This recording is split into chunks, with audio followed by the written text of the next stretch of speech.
Hello मेरे प्यारे प्यारे बच्चों, मेरे साथियों, मेरे भाइयों, आप सब कैसे हैं। आशा करता हूं आप सब अच्छे होंगे और मैथमेटिक्स हाई स्कूल मैथमेटिक्स की तैयारी 100% सही तरीके से कर रहे होंगे हमारे एक्टिव स्टडी IQ चैनल के साथ। तो जो ही बच्चे इस चैनल से जुड़े हुए हैं उनसे निवेदन है कि वो ज़्यादा से ज़्यादा वीडियो को शेयर करें और नए बच्चों को जरूर जोड़ें, जिससे हमारा ही मनोबल बढ़ेगा और आपको अच्छा से अच्छा मतलब तरीका यहाँ पर सिखाया जाएगा। ठीक, तो यहाँ पे आज हम बताएंगे एनसीईआरटी बुक लाइक क्यों कर दिए। अब क्योंकि अभी तक हम बालाजी चला रहे थे, जब से गवर्नमेंट सरकार का आदेश आया कि ओनली गवर्नमेंट बुक चलेगी, तब से हमने पुनः एक बार एनसीईआरटी बुक को फिर से मतलब लाइकली लेकर हम जो है यूपी बोर्ड 2027 के हिसाब से हम आपको एनसीईआरटी बुक के हिसाब से पढ़ाने वाले हैं। ठीक है, और जो भी हमें लगेगा मतलब अदर बुक के विशेष क्वेश्चन आपको 100% प्रोवाइड कराएंगे। एक क्लास ऐसी रहेगी जो बाहरी बुक का भी क्वेश्चन रहेगा, जो इस बुक में नहीं है या है भी या एक एक क्वेश्चन दिया गया है, उससे रिलेटेड आपको कई क्वेश्चन बताए जाएंगे। ठीक है, जिससे आपका कॉन्फिडेंस बढ़ जाएगा। ठीक है, तो चलिए आज देखते हैं जो दो चर रैखिक समीकरण वाला चैप्टर चल रहा है, उसमें आज हम सीखेंगे प्रतिस्थापन विधि अर्थात सब्स्टिट्यूशन मेथड से हम समीकरणों को किस प्रकार से हल करते हैं। ठीक है, बहुत ही सिंपल तरीका, हमारा तरीका इतना बेहतरीन है, आपको मतलब बहुत ही ज्यादा पसंद आएगा। अपनी तरफ से कोशिश भी करते हैं सभी बच्चों को ज्यादा से ज्यादा पसंद आए। ठीक है, तो चलिए यहाँ पे नोटिस करते हैं, जैसे दो समीकरण आपको दिए जाएंगे, क्या है ax plus B Y equal C दिया जाएगा, या आपको दिया सकता है bx plus A Y equal, या चलिए ठीक है यहाँ पे c1 मान लेते हैं। ठीक है, इस प्रकार से दिया गया है। अब इसको हल करना, हल करने का मतलब क्या हुआ, ध्यान दें, हल कीजिए लिखा रहेगा, हल कीजिए। हल कीजिए का मतलब बच्चे बहुत कंफ्यूज होते हैं, जहां पर अक्सर गलती करते हैं। हल करने का मतलब होता क्या है पहले उसको समझेंगे। हल करने की कंडीशन क्या होती है, हमें x और y का क्या निकालना पड़ेगा, मान। ठीक, अगर नाम दे दिया है, देखो गलतियां अक्सर यहीं पे होती है, नाम दिया है तो जिस नाम से दिया गया है उसी नाम मतलब उसी अकॉर्डिंग आपको समीकरण को हल करना पड़ेगा। अगर उसके हिसाब से या उसके मेथड से आप हल नहीं कर रहे हैं तो 100% उस पर नंबर नहीं मिलेगा। बस कुछ ज्यादातर बता देते हैं कि कैसे भी आपका एक्स वाई मान आना चाहिए, लेकिन ऐसा पॉसिबल नहीं है। जिस विधि से कहेगा, जिस मेथड से कहेगा आपको, वही मेथड से आपको आंसर देना होगा। ठीक, तो सब्स्टिट्यूशन मेथड होता क्या है, देखिए पहली कंडीशन ये है, आपको यहाँ पे प्रोसेस प्रक्रिया जिसको कहते हैं आपको लिखवा दे रहे हैं, 100% उसी अकॉर्डिंग आपको चलना है। ठीक है, पहले क्या है, जो समीकरण पहले समीकरण को क्या मानना है पहले रैखिक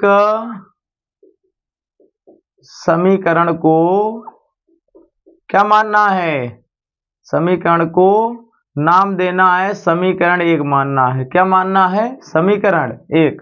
ठीक, दूसरी प्रक्रिया आपको करना है, ज्यादा आपको परेशान नहीं करेंगे, इसमें बहुत ही सिंपल तरीके से आपको सॉल्व कराएंगे। ठीक है, पहले समीकरण एक मानना है, फिर यहां पे लिखना है दूसरे समीकरण से x या ठीक y का मान निकाल कर ठीक है समीकरण एक में रखना है। बस यही इतना करना है, इसी को चाहे जितना आप हाइपर ले लीजिए, चाहे जितना सरलतम। ठीक है, मतलब कहने का मतलब क्या है कि कुछ बच्चे ऐसा होता है जैसे कि मतलब ये प्रतिस्थापन विधि बहुत डिसलाइक करते हैं, लेकिन डिसलाइक नहीं, इसको लाइक करना है। क्योंकि अगर नाम से दिया है, जैसा कि आपको बता चुके हैं, तो उसी बेस से अगर आप सॉल्व करोगे तो 100% तभी नंबर मिलेगा, नहीं तो नहीं मिलेगा।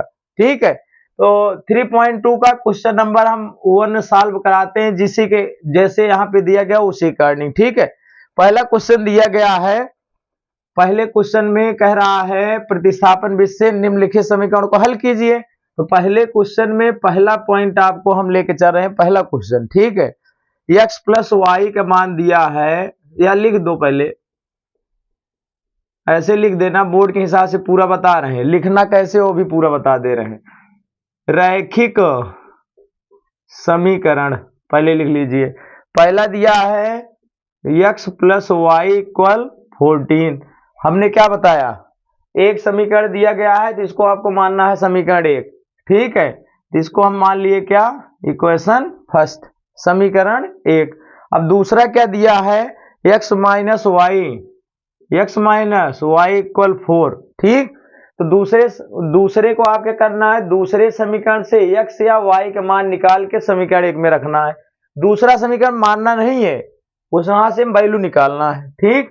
तो यहां से x की वैल्यू निकालोगे तो क्या आएगा, x इक्वल आ जाएगा 4 माइनस है तो क्या हो जाएगा प्लस वाई। इतना तो कर ही सकते हैं, ये सिंपल तरीका है। तो x की वैल्यू निकल आई, यहीं पे लिख देना का मान समीकरण एक में रखने पर। बहुत सारे कंडीशन होते हैं, हम ज्यादा समीकरण क्यों नहीं मनवाते हैं, क्योंकि बच्चे कंफ्यूज होता है, एक से मान निकाल के दूसरे में रखेंगे, दूसरे से निकाल के पहले में रखें। केवल एक नियम फॉलो करना है, पहले समीकरण को आपको एक मानना है, दूसरे वाले समीकरण से आपको x या y की वैल्यू निकाल कर एक में रख देना है, आपका चुटकियों में आंसर आ जाएगा, ठीक है। चलिए देखते हैं, x की वैल्यू रख दीजिए, बोले हैं समीकरण एक में रखने के लिए, तो यहाँ पे लिख देना तब देन, ठीक। यहाँ पे क्या लिखा है, x प्लस वाई इक्वल कितना है 14। अब x की वैल्यू देखो, x के स्थान पे इस वाली वैल्यू को पुटअप करना है, क्या हो जाएगा 4 प्लस वाई इक्वल वाई, भाई प्लस है प्लस वाई ये तो रहेगा ही, ये हो गया 14। अब ये हो गया, 4 को उधर करेंगे, वाई ऐड कर देंगे, कितना हो जाएगा 2i, और यहाँ पे 14 माइनस क्या हो जाएगा 4, ये बन गया 2i इक्वल 10, 2i इक्वल 10। तो y की वैल्यू आ गई 10/2, तो y की वैल्यू आ गई, यहाँ से 2 से यहाँ पे डिवाइड करते हैं 5 पर जाएगा, तो यहाँ से x का y का मान पता हो गया, ठीक। जब y का मान पता हो गया, सिंपल आप यहाँ पे आप लिखोगे, चूंकि x का मान आप मान चुके हो पहले से, कितना है 4 प्लस वाई। आपको ये भी नहीं टेंशन रहेगा कि एक में रखें y का मान कि दूसरे में रखें, ठीक। x का मान पता है y की टर्म में, तो y की वैल्यू सीधा सीधा यहाँ पे रखना है। इससे आसान तरीका कहीं भी किसी भी पोर्टल में मिलने वाला नहीं है, ठीक है। यहाँ पे हो गया 5, x की वैल्यू कितना आ गया 549, ठीक है। तो अभीष्ट हल यहाँ पे लिख देंगे, अभीष्ट समीकरण का हल क्या आ जाएगा, x बराबर 9 y बराबर 5, यही हो गया आपका आंसर, ठीक। इसमें आपको किसी प्रकार का कोई डाउट रहेगा ही नहीं कि हमें एक से दूसरे में रखना है, दूसरे से एक में रखना है। सिंपल सा दो ही कंडीशन आपको हम बताएंगे, और ये कहीं लिखा नहीं मिलेगा, स्वनिर्मित है। क्या है ये, स्वनिर्मित है, बच्चों के सरलता हेतु, मतलब कि गलतियां ना हो, इसलिए ये 2 पॉइंट आपको हम बता दिए हैं। पहले समीकरण को एक मानना है, दूसरे समीकरण से x या y का मान निकाल के समीकरण एक में रख देना है, और जो भी मान आएगा यहाँ पे मान पता रहेगा, वहां से आप दूसरा मान भी निकाल सकते हैं। That's all. चलिए देखते हैं इसका एक्सरसाइज 3.2 क्वेश्चन नंबर फर्स्ट का second question. Yes minus T equal 3 है, मैंने बताया 2 इक्वेशन दिया जाएगा, दोनों को सॉल्व करना रहेगा। अब उसका वेरिएबल्स क्या है वो अपने ऊपर डिपेंड है, ये एक्स वाई और वाई के टर्म में दिया गया है कि यस टी के टर्म में दिया है, यहाँ एस टी दिया गया है, या वाई जेड के टर्म में दिया गया है, उसके अकॉर्डिंग आप यस और टी के मान निकालना है यहाँ पे, ठीक है। तो फर्स्ट क्वेश्चन हम ये मान लिए, सेकंड क्या है आपका s/3 प्लस t/2, यहाँ से s की वैल्यू निकालना है हमें, चाहे t की वैल्यू निकाल लो चाहे s का, कोई दिक्कत नहीं। इसको आप उधर करोगे तो कितना आएगा s/3 6 माइनस t/2, ठीक। अब इसको आप हल करना चाहे तो हल कर सकते हैं, तो s की वैल्यू कितनी आ जाएगी s/3, ये हो जाएगा 3 6 जा 12, सॉरी 6 2 जा 12, 6 दूनी 12 माइनस t/2, क्रॉस मल्टीप्लाई करा दो तो यस की वैल्यू आ गई कितना 12 तियाई 36, 12 3 जा 36, 3 का टी में कराओगे 3t अपान कितना आया 2, यानी हमें एस की वैल्यू ये मिल गई। यहाँ पे लिखोगे का मान समीकरण 1 में रखने पर, ठीक। अब समीकरण 1 में रख दीजिए, तो यहाँ पे तब क्या हो जाएगा, एस की वैल्यू रख रहे हैं, पूरा पूरा यही रखा जाएगा। देखो 36 माइनस 3t अपान 2 और माइनस क्या है t, और बाई कितना है इक्वल कितना है 3। अब इसका बाई 1 एलसीएम बनाए कितना आएगा 2, इसका क्रॉस मल्टीप्लाई यही आएगा 36 माइनस 3t और ये प्लस माइनस 2 का t में होगा तो क्या होगा 2t बराबर कितना आया 3। अब इसको सॉल्व कर लें, 36 3 2 कितना हो जाएगा माइनस 5t और इसका मल्टीप्लाई कराओगे तो 6, ठीक। 6 को इधर लाओगे तो कितना हो जाएगा 36 माइनस 6 प्लस है, ये माइनस है तो क्या हो जाएगा प्लस, ये हो गया कितना, यहाँ पे देख लें 5t है, t की वैल्यू कितनी आ जाएगी, देखो 36 में 6 30 आ गया और ये इनटू में है तो बटे में आ जाएगा, 5 से इसको काट दोगे टी की वैल्यू कितनी आ गई 6, 5 6 30, बहुत ही सिंपल तरीके से। अब यहाँ पे लिखोगे चूंकि यस का मान आपको पता है कितना 36 माइनस 3t अपान कितना है 2, अब टी की वैल्यू रख दो यहीं पे 36 माइनस 3 इंटू 6 अपान 2 कितना आ गया 36 माइनस 6 18 18 हो जाएगा अपान 2।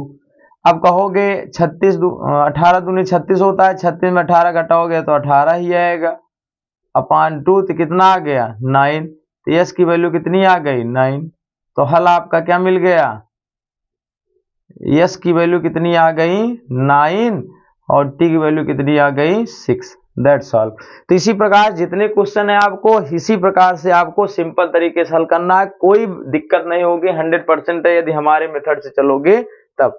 इसी के साथ सभी बच्चों से लेते हैं विदा। जय हिंद जय भारत।